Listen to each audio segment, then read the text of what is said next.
महाराष्ट्रातील number 1 TV channel आवाज TV, आवाज आपल्या सर्वांचा। धुळे शहरापासून काही किलोमीटर अंतरावर असलेल्या पारोळा चौपोली परिसरात कृषी महाविद्यालय जवळील शेत शिवारात अचानक आग लागली। आगीत मोठ्या प्रमाणात शेती पीक जळून खाक झाले।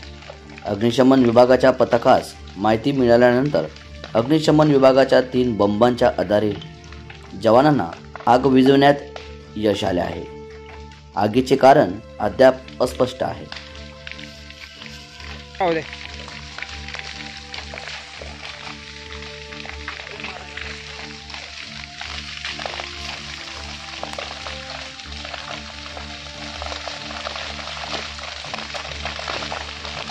बापरे बाबा रे, एवढ्या गांडीचे लवकर या म्हणा, ते पुढे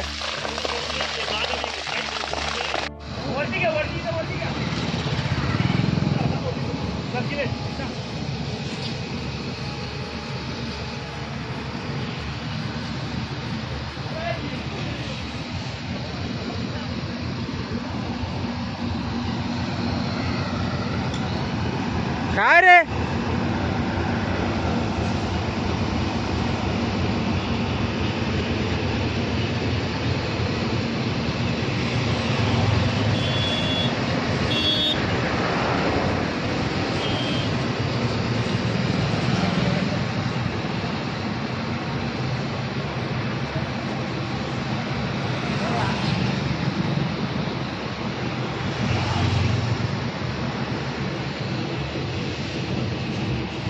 रोजच्या ताज्या घडामोडींसाठी आवाज टीव्हीला सबस्क्राईब करा आणि बेल आयकॉन प्रेस करा।